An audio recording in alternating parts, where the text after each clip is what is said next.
Welcome into the Fantasy Football Diagnostics Podcast, where we provide you with your weekly diagnosis of everything fantasy football. Whether it's season-long leagues, dynasty, DFS, or sometimes even IDP, we got you covered all year long.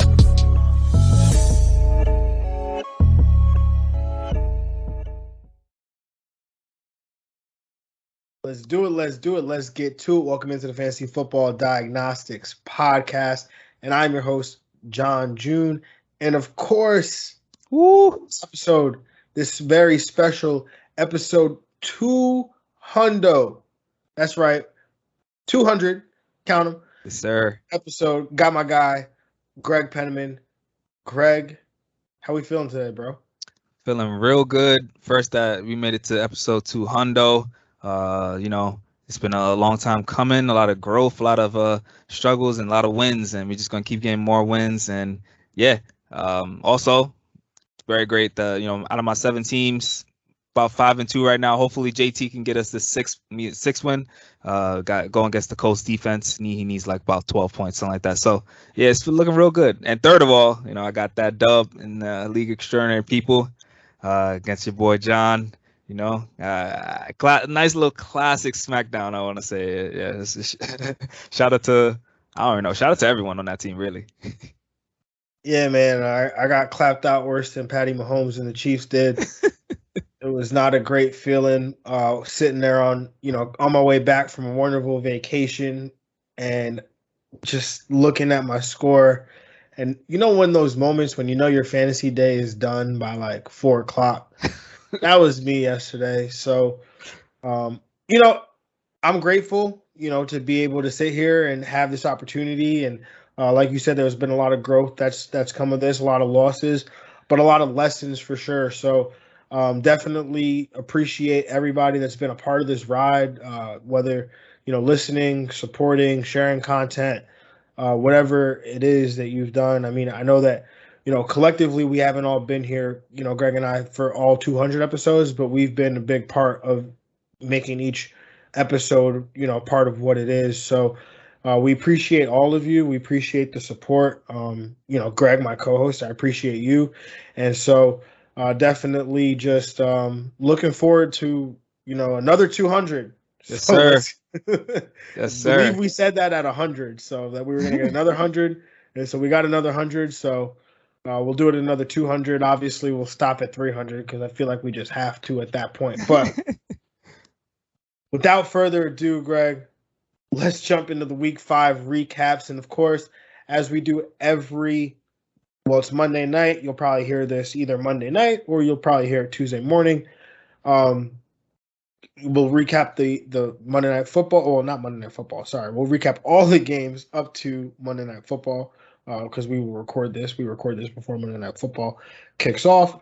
We will go through the Studs and the Jags. The Jags being those just the guys. We are going to cover news, injuries, and some waivers. So let's get into it. And the QB1 on the week, the man on the wall, man.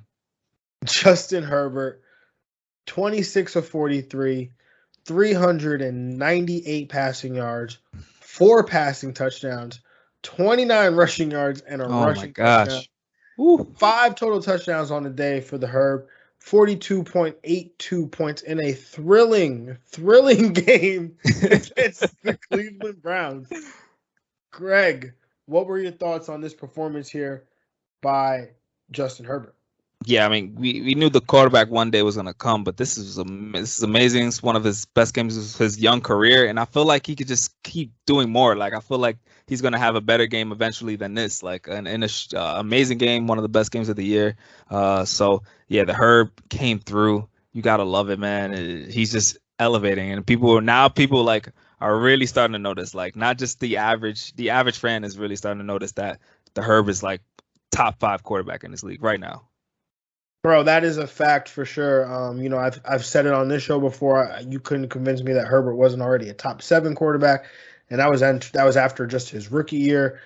And we like to say that we were one of the first sets of believers in Justin Herbert because we saw it right away. We were mad that Anthony Lynn wouldn't name him the starter after the Chiefs game, and to see the success that he's having, especially with Brandon Staley being hired and the backlash that was given to that hire, that, how are you hiring a defensive-minded head coach? It's going to kill Herbert. But not knowing that Brandon Staley, former quarterback himself, Sean McVay hired Brandon Staley to be his defensive coordinator because he said he was looking for the defensive version of himself. The fact that he went out, hired Joe Lombardi to be his offensive coordinator, the fact that Justin Herbert last year as a rookie was the best thing going for the Chargers on offense, and knowing that this offense was going to run through Herbert, part of the reason why I thought that they would be close to leading the league. I thought they would lead the league in pass attempts. Tom Brady and the Tampa Bay Buccaneers do, but Justin Herbert and the Chargers are second right now without the Indianapolis Colts or the Baltimore Ravens having played, and that's not because they're trailing in games or they're trying to come back. It's because this is what their offense does. This is how they operate, and it's just great to see, and we know we're going to see it definitely more times to come as the season goes on. Yeah, absolutely. I mean, got the dub against the Chiefs. I mean, beating Baker. He's beating all these guys that, we thought were going to be great young quarterbacks, and he's got Lamar next week. Oh, my gosh. I cannot wait. Woo. And he's not even favored, man. That's crazy. Crazy. He's still not favored. I don't know what he has to do. But, no, man, it's funny because we talked about the Chiefs. I mean, the Chargers, I was saying, like, hey, man, they could probably – I wouldn't be surprised if they took it. That's true. We'll see. We'll see. Moving on to the quarterback 2 on the week, man. Tom Brady, 30 of 41, 411 yards, 5 passing touchdowns, 13 rushing yards on the day too. Good for 37.7 fantasy points on the day. No franchise has beaten Tom Brady more than the Miami Dolphins, but they did not get him this time. He ends up the Buccaneers hooked himself a Dolphin here. Greg, what are your thoughts on this matchup here? He doesn't have to travel anymore. That's why he's beating Miami. He's in Tampa already, chilling in Florida already with the nice weather. So he's not worried about Miami anymore. It's crazy how, like, can we say Tom Brady's getting better? Like what? Like 44? Like this doesn't make sense. Like he's just grown man doing what he's got to do. Like all the targets are there for him. The offense is just at his peak form right now. I think they are elevated so much, and yeah, Tom Brady is just going to continue to feed AB hopefully. Yeah, especially when I have to play against him in our League of Extraordinary People matchup here. So yeah, just wait to. Just take that knife in, Greg.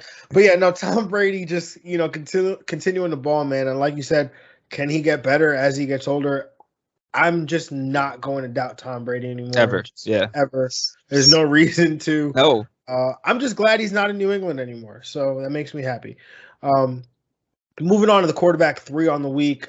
I mean, I'm not going to lie. I thought this guy would have finished as the quarterback 1. I was telling you off air that I wish that I was here to talk about this game because I felt it coming, not in the way that it happened, not an 18-point trouncing of the Kansas City Chiefs. Of course, I'm talking about the QB3 on the week, Josh Allen, who just completely he did whatever he wanted. It looked like he was just playing video games out there. 15 of 26, 315 yards. 3 passing touchdowns, also added 11 carries for 59 yards and a touchdown, 36.5 fantasy points. This was the classic, like, Josh Allen put the team on his back, going to account for 90% of the yards, all the touchdowns on the day. Like, this is Josh Allen basically just taking over the game. Yeah, absolutely. I mean, that first drive was all his legs, too. It was crazy. Like, he literally ran down the field himself, scored a touchdown, hurdled over a player. Like, this man is amazing. Only on such efficiency, only on those 26 pass attempts you were saying. So, yeah, Josh Allen, this is why, people had him as, like, the second quarterback coming into the year. This is, like, the MVP potential we saw for him this year.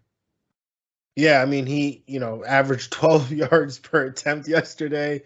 Had over a 57% completion percentage. And these were, you might look at that and say, oh, well, that's sub 60%. But He's throwing the ball down the field, deep down the field. I mean, again, it looked like he was just playing Madden out there against this Chiefs defense. I mean, the Bills are on somewhat of a revenge tour. They got the Chiefs, who they avenged a loss in the AFC Championship game last year, as well as in the regular season last year. And now they get the Tennessee Titans next week on, I believe it's either Sunday Night Football or Monday Night Football, to avenge a loss in which I remember that game. I thought the Titans were going to get trounced. They hadn't practiced because they of COVID and whatnot, and they ended up just putting it on the Bills. That was the infamous Derrick Henry, Derrick Henry stiff arm. Josh Norman. Oh man, yes. Woo! I need more of that. So obviously we will talk about that game later this week. But rounding out the top 12 quarterbacks here, Jameis Winston coming in as the QB4. Davis Mills, everyone saw this one coming, of course, coming in as the QB5. Baker Mayfield, the QB6. Jalen Hurts, 7. Trevor Lawrence, 8. Matt Ryan, 9. Dak Prescott, 10. Aaron Rodgers, 11. And Patrick Mahomes, 12. I mean, I'm just going to say, Jalen Hurts, man. Come on, man. If you were, I mean, I had Jalen Hurts, and I was obviously going against you, who had Jalen Hurts as well. And if you were a manager of Jalen Hurts or going against him or whatever, you were just thinking, oh, this is going to be a dud from Jalen Hurts. Just walks into 25 points, man.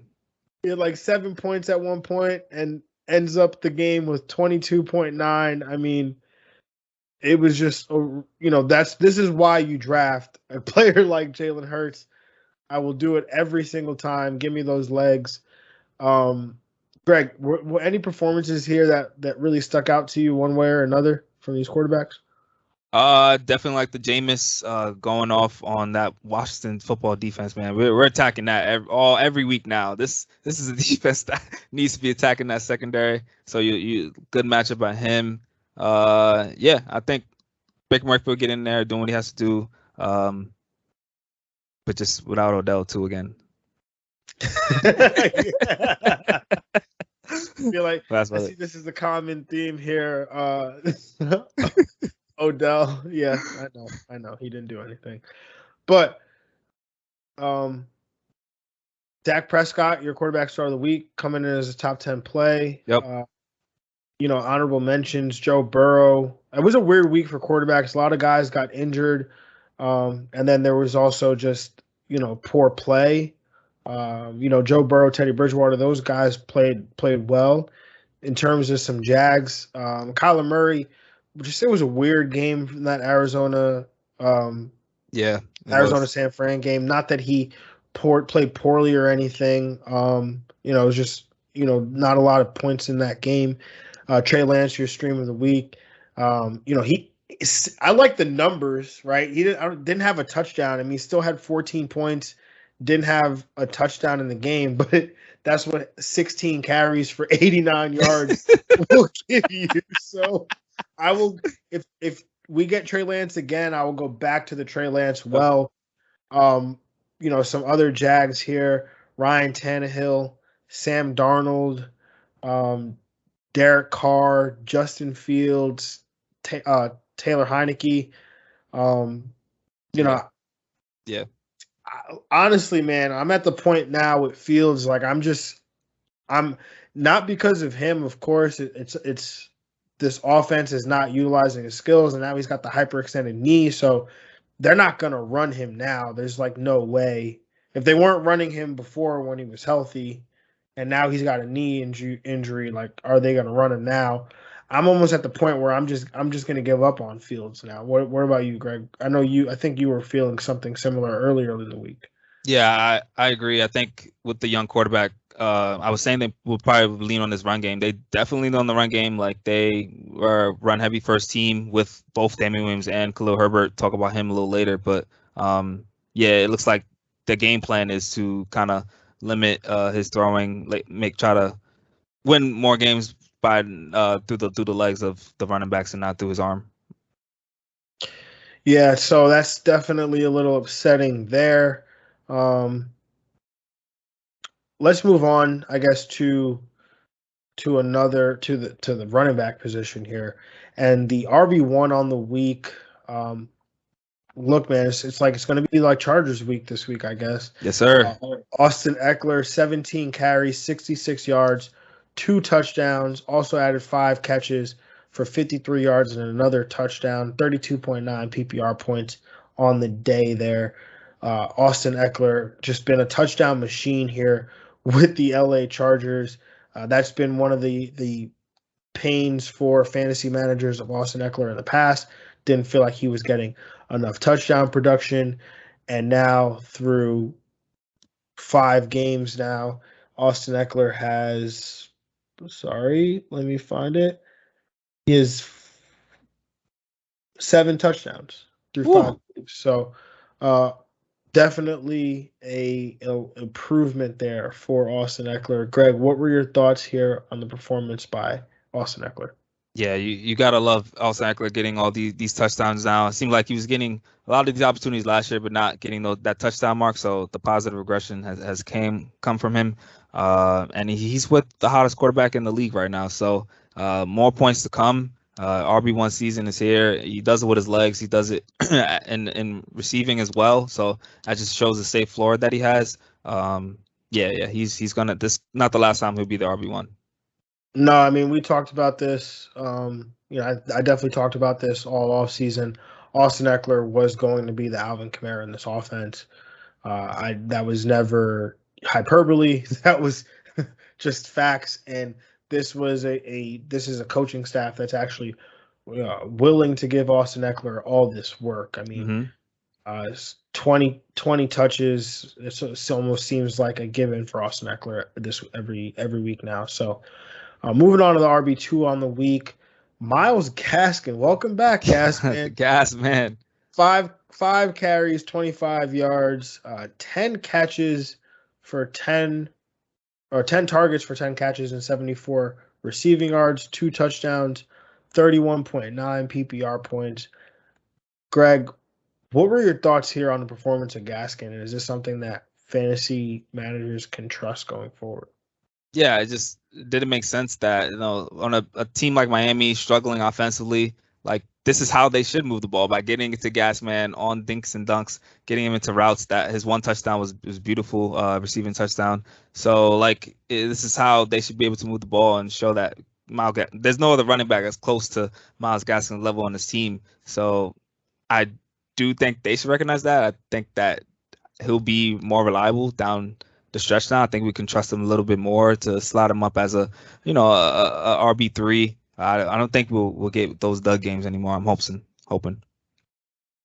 Yeah, I mean, definitely hoping. I mean, he led the backfield in carries with 5. I mean, no one seems to want to run the ball against. They shouldn't. Tampa Bay, and you shouldn't try to run the ball against Tampa Bay. So I wonder if this was somewhat game plan induced, because we've seen them use Myles Gaskin and then go away from him. So, I'm curious to see how this goes on going forward. I would look at this as an opportunity to sell Myles Gaskin, honestly, because there's no telling what this role is going to be, and I'm not willing to bet just so I can be invested in a Miami Dolphins offense that has not been good. No, it's been pretty bad. And I mean, especially this week where a lot of our running backs went down. Someone's going to need Clyde, Saquon, Carson. It's going to be some room for selling Myles Gaskin. Definitely. Moving on to the RB3 and somebody you're probably not selling. No, never. Derrick Henry. They're just feeding him more. 29 carries, 130 yards, and 3 rushing touchdowns. No targets. Oh, man. That is. I don't know what to say about that. I mean, sell him. I'm obviously kidding here. Derrick Henry, 31 PPR points on the day. Greg, what were your thoughts here on Derrick Henry? I don't know. The only thing I could do is check his 16-game pace. Every time I see a game, I need to see what he's on pace to get. Now he's on pace for 454 carries in 16 games. In 16 games, bro. It just stays the same. 33 carries last week, 29. This is insane volume. We're playing in 1985 right now. Like, this is Derrick Henry will not stop, yo. And I feel like he's not saying anything. He just wants more. He just believes himself that he can continue to carry the team, which he is. Like, they're 3-2 because of him. That's the only reason. I mean, Derrick Henry in the first game had 17 rush attempts. Every game since has had at least 28. Like, what? That's crazy. He's averaging 4.5 yards a carry here. He's on pace for over 2,000 rushing yards again. Yeah, he's gonna get it again. I think he's gonna get it. Yeah, I mean, as long as he does not break down, he will get it. Yeah. Right? Like, that's the only concern, but that's the concern with every running back. He just played a season high in snaps too this week, like at 77. Like, this man is insane. And it's felt like the Titans need him more because, like, Tannehill's not playing as well as we thought. So I just feel like they need to keep winning. They play Buffalo next week. How they gonna beat him? Derrick Henry. All right, serious question here. Would you trade Derrick Henry for Austin Eckler in some sort of package, like where you trade Derrick Henry and you get Austin Eckler plus something? Plus something? I mean, sure. Like, I get, like, yeah, I guess. Like, I don't want to. Like, I don't want to trade him for anything because playoff time is when he gets stronger. Like, he's not even at his peak. I'm not trading Derrick Henry. Nah, you're not trading Derrick Henry. You're just staying there. Yeah, no. All right. Moving on to the running back. Rounding out the top 12 here at the running back position. Alvin Kamara, the running back 4. Alexander Mattison coming in as the running back 5. Kareem Hunt, the running back 6. Ezekiel Elliott, the running back 7. Nick Chubb, running back 8. DeAndre Swift coming in at 9. Najee Harris coming in at 10. Oh, those guys look familiar. Oh, they're both on Greg's team. Would you look at that? James Robinson coming in as 11, and Antonio Gibson coming in as the running back 12 with, you guessed it, 20 carries for 60 yards. This time had 2 touchdowns, though. Feels like I'm making fun of Antonio Gibson here, but it really seems like if he doesn't get these touchdowns, you just end up with 60 yards. Yes, he's a true standard player right now. It's crazy how he's just a former receiver and now is a standard league player. Oh man. So Greg, any of these top 12 performances stuck out to you here? No, I mean, these are all faces I want to see like every week. These are names that are nice to see, especially except Dalvin Cook, but that's Alexander Mattison. You're kind of tied to both of those players, hopefully. 2 spot starts for Alexander Mattison now came through as an RB1, so that's a great sign. Yeah, he showed out. I think we called him out. We definitely called him out on and off air a little bit, Alexander Mattison. So glad to see him playing well. Mm-hmm. In replacement of Dalvin Cook here. Kareem Hunt, you are a pain in my rear end. I want Nick Chubb touchdowns, and you just keep stealing them. So please Nick Chubb has to break a remarkable 54-yard touchdown run or 52 yards, whatever it was, just to score a touchdown. Like, it's absurd. But they bring each other up. It's a loving relationship, No, of course. But Nick Chubb should get the touchdowns. I mean, he works 161 yards, right? Like, he works to get them all the way there. Yep. He can't get the touchdown. Like, that's not fair. It's like you go grocery shopping, but you can't eat. Like, that doesn't make any sense. That's true. You put in all the work. You go to the grocery store, you cook the food, but you can't eat it. That crazy. James Robinson, apparently Urban Meyer didn't know that James Robinson's second half touches got cut in half. So I I don't know if that's good news, bad news, but it's another weekly reminder that Urban Meyer is in over his head as a head coach. And I thought it was a good move when they hired him. So I'm just going to continue to put that egg in the face. But that's actually an egg that I kind of enjoy because Urban Meyer self-destructing is worth watching. It's hilarious. So. It's so funny. Some honorable mentions here at the running back position. I do want to say Leonard Fournette would have been my start of the week. I was trying to buy Leonard Fournette everywhere I could, especially on leagues where he was on people's benches. I was trying to buy him because I was like, hey, let me get some Leonard Fournette. Obviously, it doesn't work because apparently when I come calling, people don't want to sell to me. So. That clout, man. That clout. Another guy, Devontae Booker, stepped in for the injured Saquon Barkley, stepped in well, so I'm sure he's somebody that we will talk about. Chuba Hubbard, he was another guy. I felt like, that there's always that, like, the backup has a game, like you're expected. There's a lot expected of you. Mm-hmm. In that first game, you underperform. Yep. Like, does it? But then that next game, every time, every time, yo. So Chuba Hubbard, he was somebody that I was all over in week 5 and his second week as potentially being a starter here. And then Daryl Henderson, somebody that I know you'd spoken about, and somebody who's just continuing to be a dominant play at the running back position. He's been a borderline RB2, a borderline RB1 every week, just in that that RB1, RB2 territory, and is a lead back in a good offense. So I definitely like that, Greg. And then I know you mentioned Khalil Herbert earlier. He's somebody that I take the blame here. We didn't talk about David Montgomery leading up to the waiver situation, and therefore, because of that, we didn't talk about Damian Williams, and because of that, we didn't talk about Khalil Herbert because he's somebody that I 100% would have brought up and intended to bring up in the conversation because he's somebody that looks really good. I mean, he's been kick returning for the Chicago Bears, and every time he's had an opportunity to touch the football, he's made good things happen. And I think that there's a possibility. I mean, Damian Williams played fine and everything, but I think there's a possibility Khalil Herbert could siphon even more touches here from Damian Williams as it progresses. Greg, what were your thoughts on these running backs that I talked about? Yeah, definitely like the backup stepping up, Devontae Booker, Chuba Hubbard. Damian Williams, I do think there's room for both of these running backs to have value because of the game plan. So I'm excited for both of them getting you some top 30 value. Absolutely.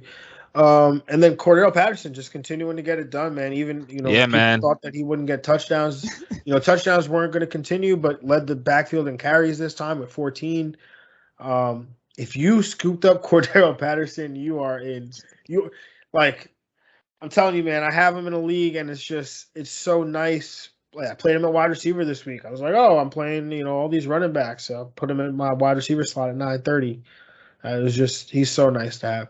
But he's on bye this week, so yeah, it's okay. Yeah, he played in season high snaps this week, so they're playing him more too. So that's awesome. Yeah, man, more Cordell Patterson, less Mike Davis, and that'll be awesome. Yes. Jags on the week here. Chase Edmonds obviously was dealing with an injury, so don't really throw much shade at him. But James Conner, again, overall weird game. Unless you were DeAndre Hopkins, you did not have a remotely decent day in this game. James Conner is the new LeGarrette Blount out here, man. This is gonna get goal line touchdowns all year, yo. Oh man, that's mad funny.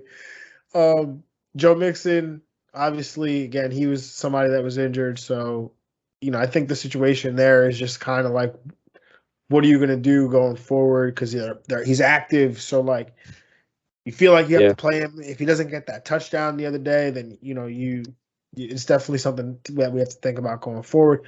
Trey Sermon, as we kind of thought would be, is the backup running back again for Elijah Mitchell. So I think only touched the ball one time in that game against the Cardinals. Miles Sanders and Kenneth Gainwell, that just continues to be a mess that I don't think anybody wants any part of. Yep.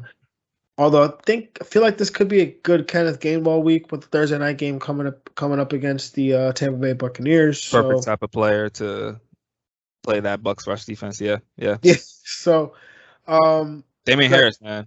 That's it. That's my other Jag, man. That's all I need Jag. I know you want to be hard on yourself. He was your start of the week, but he did suffer an injury there. Yeah, true. So, don't want to completely kill him there for that, but suffered a rib injury, so we'll have to see how he progresses going forward. Any other Jags there for you though, Greg? No, think that's about it. Clyde, but he also got hurt too, so that's another huge injury for that offense. But yeah, that's what I think we covered them all. Moving on to the wide receiver position and Greg's honorable start of the week here. I told you he was going to finish as the number one wide receiver potentially on the week, and he did. Davante Adams, 11 catches on 16 targets for 206 receiving yards and a touchdown here, 37.6 PPR points. Greg, just take the floor, man. He could have had more, man. That's all I got to say. This man, Davante, cannot be touched. Cincinnati had no corners to stop him. I think one of them got hurt, and they put Eli Apple in, and I was just like, oh, man, give me more of this. Like, it's just easy, man. It's crazy how everyone in the building, everyone in the NFL knows where the ball is going, and they still cannot stop this man. One of the best route runners we've ever seen. Just pure technician on the field. No, absolutely. Davante that target number, just 16, man. It's a really nice number. And so Davante signed me up. Another guy who saw 16 targets and continues to just eat them up, man. Mike Williams, man. 8 catches on 16 targets, 165 receiving yards, 2 touchdowns, 36.5 PPR points. Mike Williams just continues to be a monster, man. I mean, I think I tweeted it out back in June that fade Mike Williams at your own risk, man, because Herbert in year 2, Hunter Henry with, having vacated some targets there. Mike Williams is on his way. I didn't see a top, wide receiver 2. Obviously, it wasn't calling for that, but Mike Williams, man, has been on one for 5 weeks now. Obviously had the off week, but show me a wide receiver who doesn't. But right, he's just continuing to dominate with Justin Herbert at the helm, man. Yeah, absolutely. This is a beautiful game. He just made up. He had 2 games worth of performance. Had to make up for the points last game that he missed. So yeah, and he only caught 8 of those 16 targets. Like, this man has room for growth. Like, that's crazy. Like, oh man. No, man. I mean, look, when the first time we saw Herbert play, I remember I was all over Mike Williams last year. Like, hey, Mike Williams, because, I just felt like they were perfect for each other. Yeah. You got a deep ball receiver with a player that has one of the best deep ball, from throw accuracy to throw power to velocity, like just crazy. Like ball placement. Justin Herbert can literally, he's not human. He is an alien. I'm convinced of it. Justin Herbert is like, did you see him tackle the player on interception? Just laid out the dude on the interception. I'm just like, yo, Justin Herbert is not, he's just different, bro. He's just different. I don't know. Someone was saying, like, I don't know, if it was Steve Young or someone like that. Like, in the midair, his ball gets faster as his deep balls. Oh, yeah, it was Drew Brees. That's crazy. What? Like, what is that even? That's wild. Yeah, Drew Brees. You're right. He said it. Oh, man. So, I guess other quarterbacks think he's an alien, too, because that sounds impossible to do. How your ball speeds up as it's in midair. Oh, man. Yeah, man. I mean, Herbert is definitely he's phenomenal. We've talked about it plenty of times, and he just spills it over to these Chargers auxiliary pieces, man. So Definitely love that. Oh, would you look at that? Another player who I had to face on Greg's League of Extraordinary People team, Antonio Brown. And you know what's crazy, man? Like, I know I was away, and we didn't really even get a chance to really talk about any of our matchup at all. But I was like, Antonio Brown, man, against the Dolphins. Like, this game is in Florida. He's from Florida. like there's just too much Florida going on, man. Antonio Brown's gonna have a game, man, and he did. 7 catches on 8 targets, 124 yards, 2 touchdowns, 31.4 PPR points. Greg, take the floor again, man. Yes, sir. AB, one of the greatest receiver I've ever seen in my lifetime. Fastest to 900 catches. And this man took a year and a half off. Like, just imagine if he just kept playing through I don't know. Actually, if he was with the Raiders, he'd probably still be with them. But I like him with Tom Brady. It's just a great connection. This is amazing to see. AB, man, it's only getting stronger. Woo. He's drinking whatever Tom Brady's drinking, honestly, probably. He's on that TB12 diet. Yeah. I mean, he looks like AB from years ago, 2015, 2014. I mean, he looks like that AB, like that 62-yard touchdown. Like, that was the AB that we knew, like where he catches that ball and just takes off and books it down the sideline and is running away from everybody else. And you're like, okay, that's like, I guess that's what we're gonna do today. I mean, Antonio Brown just continuing to dog, man. Yeah. And I know we usually don't do this, but we got to talk about this next guy. Yeah. We just have to. I mean, I was saying a couple weeks ago, like, yo, go pick up Kadarius Toney. I know it's gonna sound crazy, but just pick him up. And Greg was telling you, hey, play Kadarius Toney this week. You know, Kenny G is going to be on James Bradbury or on Trayvon Diggs. Yep. Definitely going to want to play Kadarius Toney. And this is what you get if you listen. Yes, sir. 10 catches on 13 targets for $189. Also added a punch, a rush for 7 yards, a punch which got him ejected. He could have had a 200-yard day. Yes. If he doesn't get ejected from this game. Didn't even score a touchdown in this game. 29.6 PPR points. The wide receiver 4 on the week. Correct me if I'm wrong. I think this is the best performance we've seen from a rookie wide receiver thus far this season. No, I lied. Jamar Chase. He's been dogging. Greg, what were your thoughts here on Kadarius Toney's performance, man? Yeah, I remember, just showing me every target he got his first game and how shifty he was, and that's just success right there. That's just rough success. Like, he's gonna get those underneath targets. He could get the long targets too. He drives to the ball. Like, he's just a specimen, and I don't know why he wasn't using the first 2 games. Like, this makes no sense. That this talent was just not sitting on the bench for no plays. So it's good to see Toney. I think his suspension shouldn't be in jeopardy. He should be fine. Joe Judge might give him an earful, but that's about it. And yeah, keep playing this man, Kadarius Toney, man. And he's got a mixtape out, man. Warrior 2 is out, released in January. Darius, we got the free plug here. So if you ever want to come return a favor, just we here. we here. Nah, man, but Kadarius Toney, I mean, look, and people that listen to the Dynasty, when I talk about Dynasty stuff, and I killed the Kadarius Toney pick, but he was somebody that once he got that first round draft capital, he was graded pretty highly in my model. I refused to rate him highly because I wasn't sure that the type of player that he was if that would truly translate to the NFL, and I wasn't trusting the Giants to be that team to utilize him in the way that he needed to. But he's proven that he doesn't need to be utilized in any way because he creates separation, whether it's after the catch or at the top of the route. I mean, he turned Trayvon Diggs around. Like, Trayvon Diggs has been playing really good football for the first month of the season, and he turned him around. Like, yep. I mean, Kadarius Toney has to continue to. I mean, I don't care what happens. Sterling Shepard played well when he was there. I get it, but Kadarius Toney is going to be here long term. Sterling Shepard will not. Maybe you find a way to get them both on the field. I know they've both been utilized from that slot position, but we've got to find a way. Like, Kadarius Toney has to continue to be involved. He has to.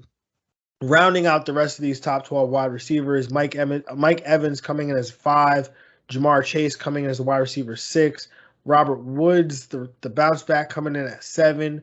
DK Metcalf coming in at 8. Cortland Sutton 9. Marquez Callaway 10. Chase Claypool 11. And Chris Moore coming in as the wide receiver 12. Talk about the random wide receiver of the week. Chris Moore, that award goes to you. Some honorable mentions: DeAndre Hopkins, Emmanuel Sanders, Justin Jefferson, who I thought played just an outstanding game. Didn't get the touchdown, but just completely dominated that game. CeeDee Lamb had the bounce back. Greg, what were your thoughts on the overall receiver position this week? Yeah, a lot of good names in this. Good to see Claypool in there, and then we got that news today. Unfortunate for Juju, but he's out for the remainder of the season, so that kind of elevates Claypool as a huge buy candidate if you can still get him. And yeah, Tim Patrick, man, this man keeps finding his way as a wide receiver too. Yeah, man, Tim Patrick's going to continue to make plays. Cortland Sutton scared me with that ankle injury, so I ended up benching him in most of my leagues. Ends up with 25 points. So excited for all of you that played him. And then Robert Woods, man, that's the one I'm excited about because I've been adamant that, hey, like Robert Woods is not. I'm not scared of Robert Woods. I think that the targets are still there, and we see this happen every year where one of these guys is just dominating the targets out the gate, and eventually by the end of the season, you look at the season total, and they're always within. They're so even. Yep. So I'm not overly concerned here. I wasn't, and so I'm glad to see that pay off for fantasy managers that heeded that advice. Some guys that didn't come through, Tyreek Hill, saw the target number, just didn't see the efficiency there. Keenan Allen, I think he's probably one of the, we were talking about it off air. He's probably one of the better buy candidates I agree. out there right now because, we see this happen often with wide receivers, especially when you have two of them playing on the same team that share like a 50% target share, which these two Chargers wide receivers do. Like these guys are going to flip-flop back and forth week to week, and Keenan Allen's just not scoring touchdowns. And Keenan Allen can't go on this season catching all these balls from Justin Herbert throwing all these touchdown passes and being the monster that he is, and Keenan Allen not having some positive regression in the touchdown department. It's just mathematically impossible here, or improbable, I should say. And so Keenan Allen, I think he's probably one of the better buy candidates. Yeah, I definitely agree with that. Tyler Lockett, had a nice target number, just didn't come through. And then obviously the Russell Wilson injury, that killed it a little bit for him as well. So interesting to see how that situation plays out going forward. The Jets wide receivers, just the Jets offense in general, in a matchup against Atlanta, which, definitely thought would be favorable. None of these guys showed up there. So they'll go on bye week because they badly, sorely deserve it and need it. So move around and out these tight ends here. Or Greg, do you have any other Jags at the wide receiver position? Only AJ Brown. He did have a good matchup. Didn't come through. And yeah, it looks like Tyler Boyd is the odd man out for this Bengals offense every week now. Yeah, it might be,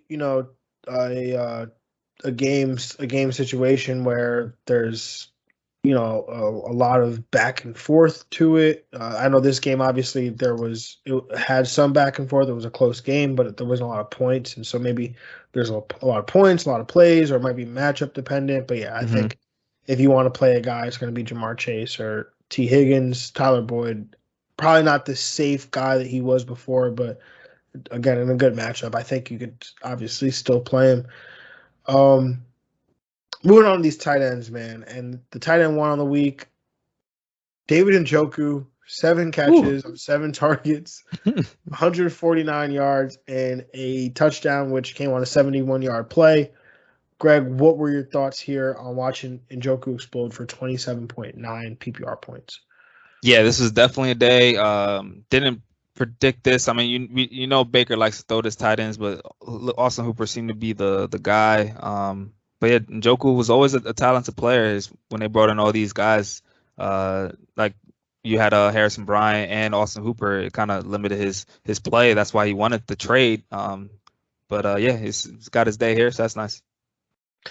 Yeah, definitely did not see this one coming at all. Yeah. Moving on to the tight end 2 on the week, something that you definitely sensed potentially coming here, Greg. Kyle Pitts, 9 catches on 10 targets, 119 yards and a touchdown, 26.9 PPR points. Greg, what were your thoughts here on Kyle Pitts?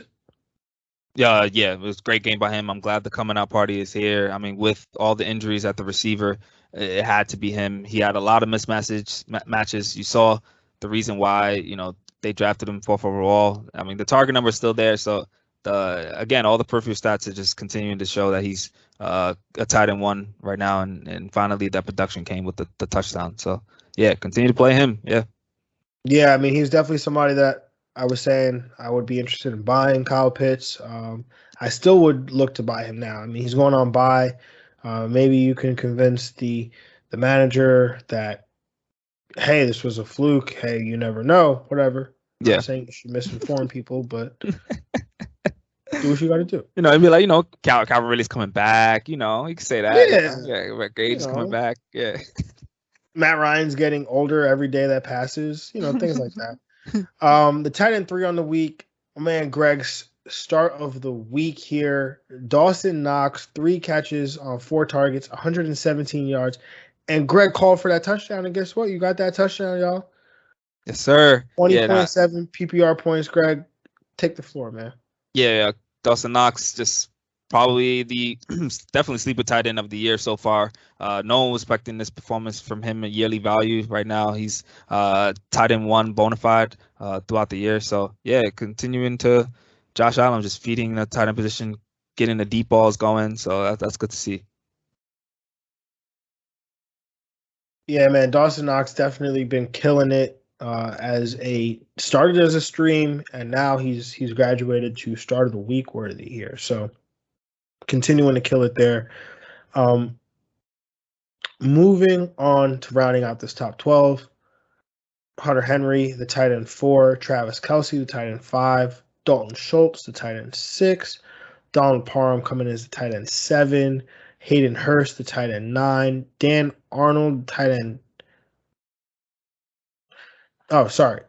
Donald Parham coming in as the tight end 7, Hayden Hurst coming in at 8, Dan Arnold coming in at 9, Evan Ingram coming in at 10, Tyler Higbee 11, and Tommy Tremble for our Did You Catch a Touchdown or Nah tight end of the week coming in as tight end 12. Greg, what were your thoughts here on the tight end position? Definitely love to see Dalton Schultz in there. Again, you show me that target share over the last couple of weeks for Schultz. This man is getting that tight end 1 production, like high-end tight end 1 production as far as target volume and everything like that. And if you're getting that from Dak Prescott and the Cowboys offense, sign me up every week.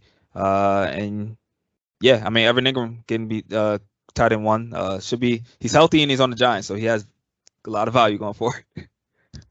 Yeah, I mean, if you are healthy and you have a pulse and you can catch a football, not completely a requirement because we know Evan Ingram had his issues last year, but if you can definitely get on the field and play some football for the Giants there. So Dan Arnold is the one that sticks out. I mean, he was somebody that when that trade happened from him going to from Carolina to Jacksonville. I know I talked about Tommy Tremble a lot, but I also did mention Dan Arnold. That Jacksonville offense has utilized the tight end and got 8 targets, 6 catches, 64 yards. I think that he's somebody that will continue to have a role here in this tight end or in this Jacksonville offense going forward. Yeah, I definitely agree with that. So round out these injuries here. CEH will miss a few weeks with an MCL sprain. Joe Burrow has a throat contusion. Samaje Perine was added to the COVID list, so we'll definitely have to see how that situation goes, breaks itself out going forward. Mm-hmm. Juju Smith-Schuster, we referenced earlier, season-ending shoulder surgery, so he'll miss the rest of the season.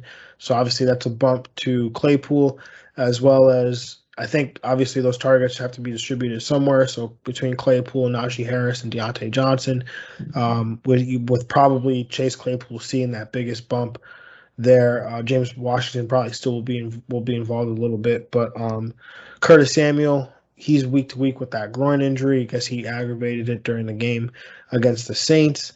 Saquon Barkley, he has a pretty bad ankle sprain where if you saw the graphic of his or not the graphic, just the picture image of his ankle.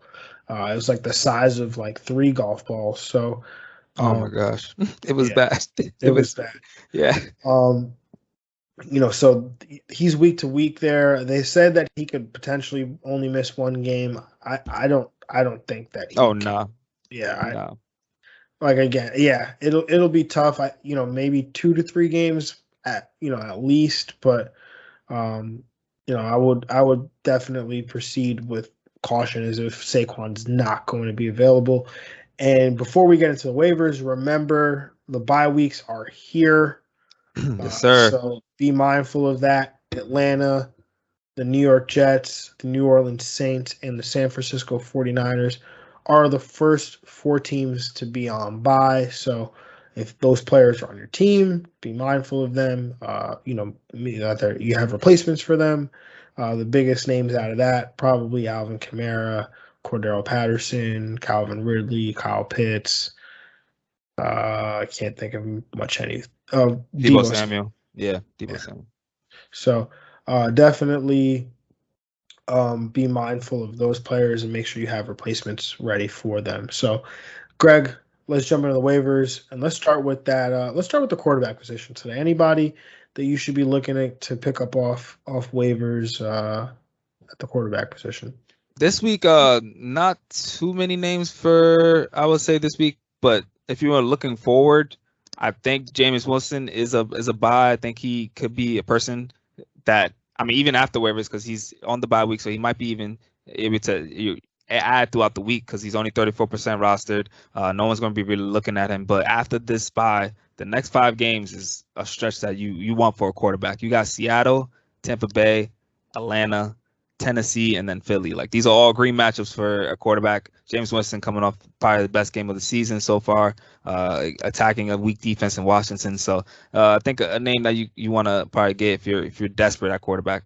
But for this week, if you had Daniel Jones or something like that, it would be tough to really get a quarterback right now because Trey Lance, maybe I would probably go back to him. Yeah, Trey Lance on bye this week, so don't go back to him. Oh yeah, don't go back to me either. But who do we have at the running back position this week, Greg? At the running back position, first one's got to be Devontae Booker. I think with the usage that we saw, I'm assuming Saquon Barkley is going to be out at least 2 to 4 weeks. This 1 week thing, I don't know about that. He carried the majority of opportunities when he slid in, had 19 total touches, receiving and rushing touchdown. So that should provide some safe RB3-4 right away. And then after that, Khalil Herbert, I think he's 19% rostered, but he had 18 carries for 75 yards. Between him, he out carried Damian Williams. Didn't get the target, so you like that for Damian Williams to be the target guy and PPR guy. But the fact that he got 18 carries is a great number. Play 53% of the snaps of her team that's going to be able to establish a run. I think they want to do that. That's the game plan for the Chicago Bears moving forward. After that, Darrell Williams, he's 17% rostered. He had 8 total touches in relief of Clyde, as well as a sprinkle of Jared McKinnon. But Darrell Williams is the projected number 1 with Clyde being hurt until Clyde gets healthy. That he's going to be out maybe a few weeks. I would say 2 weeks as well, 2 to 3 weeks. And then after that, it's between the kind of combo one between Samaje Perine and Chris Evans. Chris Evans got his name popped up because Samaje Perine hit that COVID list. But depending on how he's vaccinated or not, he can possibly still be able to play on Sunday. And if the Bengals are going to continue to limit Mixon's touches until he gets fully healthy, you kind of want to play Perine. He got 11 rush attempts, got 5 targets. So he had a good usage, especially in PPR leagues. Yeah, definitely agree there. Moving on to the wide receiver position, Greg, what do we got there in terms of guys off waivers? Oh yeah, you already know it's Kadarius Toney, 17% roster. He is out there for the grabs right now. Well, our listeners are not part of that 17%. Nah. They can't be. They can't be. I mean, like Kadarius Toney, we told you guys to go get him. We told you guys to start him. He's the number one waiver ad at the wide receiver position. He's arguably the number one waiver ad at any position. He plays on the Giants and he's healthy. That's one right away. So we had 9 targets in week 4, 13 targets in week 5. He still have room for more because he was ejected. And yeah, this is a bona fide safe floor wide receiver 3 right now with a high wide receiver 2 upside. So yeah, please add him and please go get him, start him up. No, definitely agree there. Any other guys at the wide receiver position? Of course, Tim Patrick. I got to keep mentioning his name. He was 31% rostered. In PPR leagues, he's only got 1 single-digit game.